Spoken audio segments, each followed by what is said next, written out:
রোজকার একই ধরনের কাজ একই নিয়মে করতে করতে না জীবনটা বড্ড একঘেয়ে হয়ে ওঠে।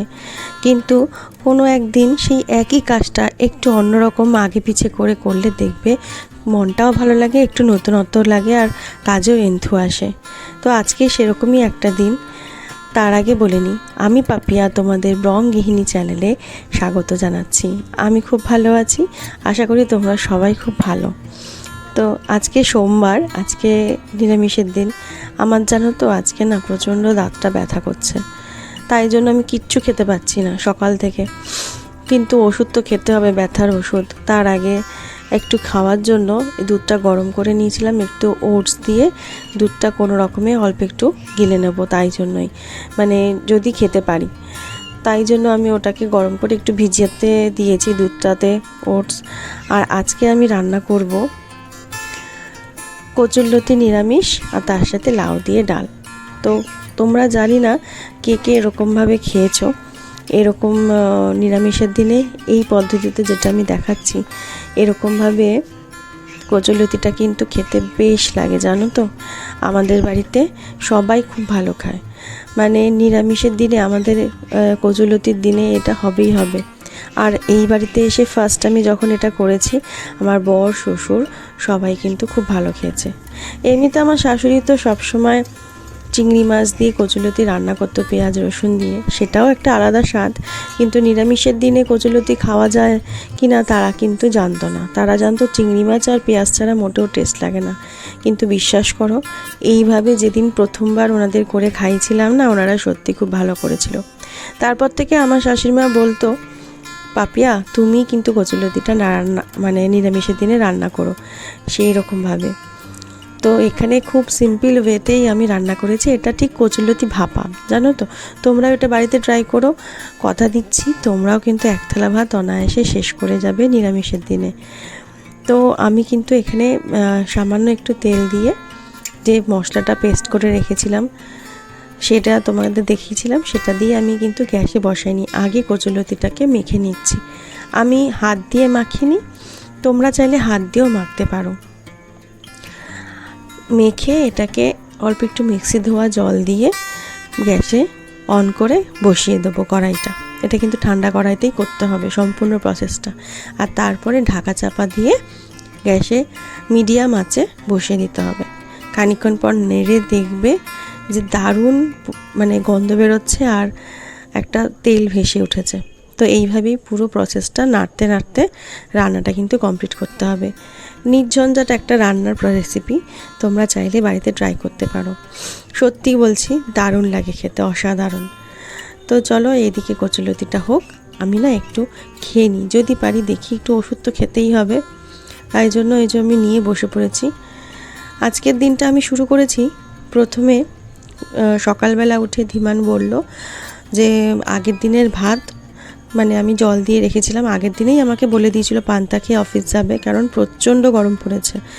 তো ওই জন্য আগের দিনের ভাতে জল দিয়ে রেখেছিলাম। আর সকালে উঠে একটু বড়া ডাল ভিজিয়ে রেখেছিলাম, ওই ডালের বড়া আর আলু ভেজে দিয়েছি। ও দাদু, আরাধ্যার দাদু আর বাবা দুজনেই কিন্তু ওই পান্তা ভাত আলু ভাজা আর বড়া ভাজা দিয়ে খেয়ে গেছে। আরাধ্যা অফিসে সেটাই খেয়ে গেছে, আরাধ্যাও স্কুলে সেটাই খেয়ে গেছে। কিন্তু টিফিনটা আমি ওকে করে দিয়েছিলাম একটু পাস্তা। আর তারপরে আমি ভাবলাম যে আজকে যখন সকালবেলা রান্নার চাপটা নেই, তাহলে একটু অন্যরকমভাবেই শুরু হোক।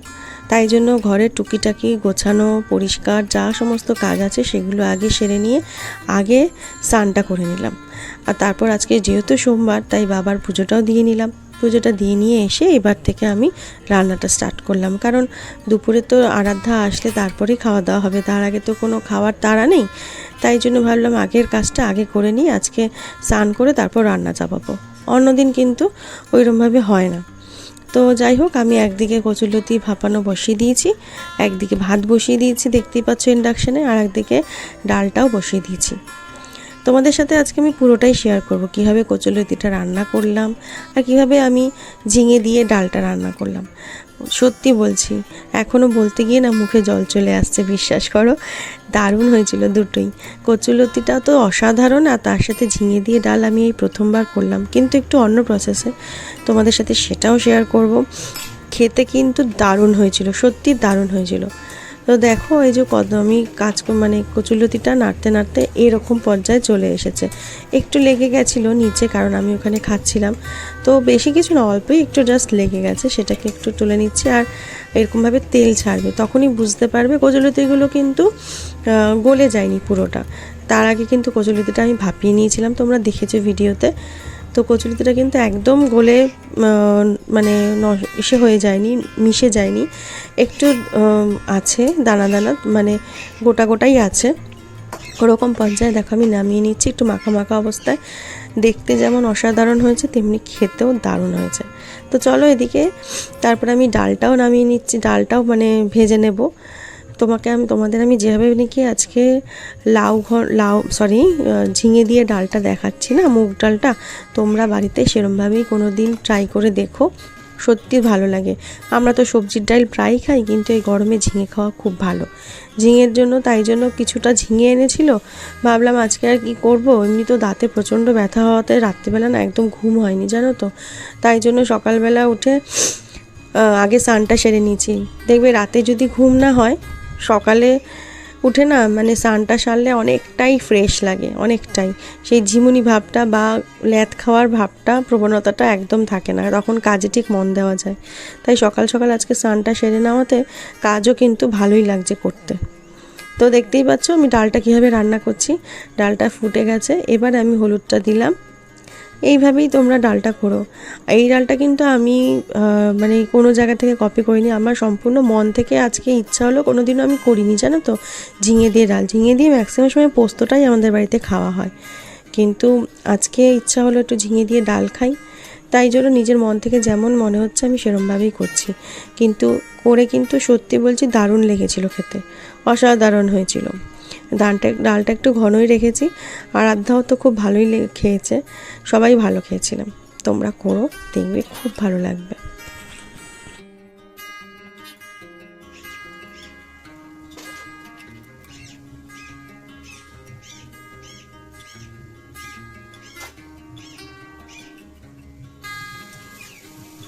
তো দেখো ঝিঙেটা কিন্তু হয়ে গেছে ভাজা, আর আমি ওই ঝিঙেটাকে একটুখানি ভাজতে দিয়ে আমি ভাবলাম যে দুধটা তো খেয়ে নিয়েছি, ওটসটা, এবারে একটু ওষুধটা খেয়ে নিই, কারণ প্রচণ্ড ব্যথা হচ্ছে।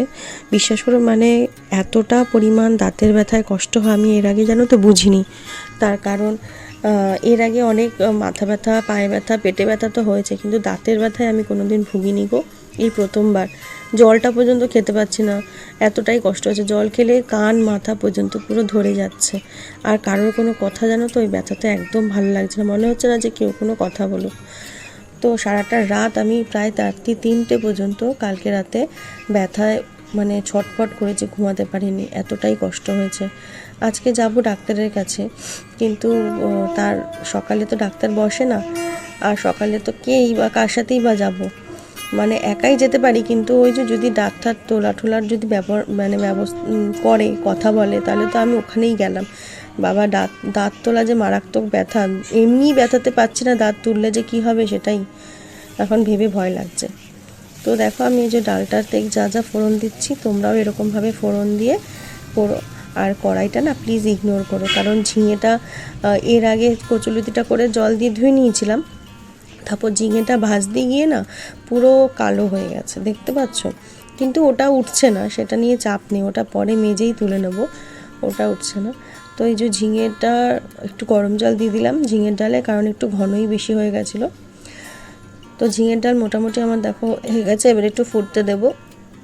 তার মধ্যে একটু কাঁচা লঙ্কা, একটু আদা বাটা, একটু জিরে বাটা দিয়ে দেবো, সেন্টটা কিন্তু অসাধারণ আসবে। তোমরাও এরকমভাবে করো, আমি বারবার করে বলছি, কারণ মানে এটা আমি পুরো মন থেকে করে কিন্তু খুব ভালো খেয়েছিলাম। তো যাই হোক, আজকে এই যে এদিকে কথা বলতে বলতে আমার ভাতটাও ফুটে উঠেছে, এবার নামিয়ে দেব। ভাত তরকারি সমস্ত কিছু করে নিয়ে আজকে যাব আরাধ্যাকে আনতে, আর আসার সাথে সাথে গরম গরম খেয়ে নেবে, কোনো ঝামেলা করবে না। অন্যদিন কি হয়, সকালে রান্না করি তো বেলার দিকে ঠান্ডা হয়ে যায়, আবার মাইক্রোওভেনে গরম করে দিলে তাহলে খায়। আরাধ্যা একদম ঠান্ডা জিনিস খেতে পছন্দ করে না, আসলে ছোটো থেকেই ওকে যখনই খাওয়াতাম সবসময় গরম জিনিস খাওয়াতাম, সেটা সেই অভ্যাসটাই রয়ে গেছে। আর এখনও জানো তো আমারও না ঠান্ডা ভালো লাগে না, মনে হয় একটু ভাতটা ঠান্ডা মানে গরম হলেই ভালো লাগে খেতে, তাই জন্য আজকে আর গরম করতে হবে না।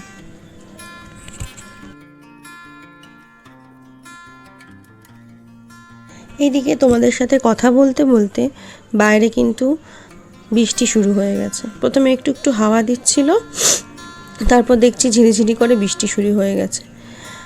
ভাবছি যদি বৃষ্টিটা না কমে তাহলে ভিজতে ভিজতে যেতে হবে আরাধ্যাকে আনতে। একদম আর কিছুক্ষণ পরেই, আর 1 ঘন্টার মতন বাকি। অবশ্য 1 ঘন্টাতে কমেও যেতে পারে, ঝিরিঝিরি করে বৃষ্টি পড়তে শুরু করেছে। জোরে আসলে কি একবারে কমে যায়, কিন্তু ওয়েদারটা কিন্তু দারুণ হয়ে গেছে, একটু ঠান্ডা হয়েছে। তো দেখো এদিকে রান্নাটা চাপিয়ে আমি এদিকে বাসন যে কটা নাকি হাতে হাতে বেরোচ্ছে এইভাবে মেজে নিচ্ছি। তার কারণ আমাকে তো আবার আরাধ্যাকেও আনতে যেতে হবে। আরাধ্যাকে নিয়ে এসে যে বাসন মাজবো তারও উপায় নেই, কারণ ওকে মানে নিয়ে আসার পরে আবার পড়তে নিয়ে যাওয়ার ব্যাপার আছে, তখন আর সময় পাবো না। আর তারপরে রোদ থেকে এসে না ভীষণ ক্লান্ত লাগে গো, তখন মনে হয় একটু বসি, তখন আর তাড়াহুড়ো করে কাজ করার মতন শক্তিটা বা এনার্জিটা একদমই পাই না। তাই আমি যতটা পারি কাজগুলো সমস্তটা গুছিয়ে রেখে তারপর আরাধ্যাকে আনতে যাই, যাতে এসে ও স্নান করেই জট করে ওকে খেতে দিতে পারি। তো আমার সমস্ত কাজ হয়ে গেছে, গ্যাস ট্যাস মোছাও হয়ে গেছে।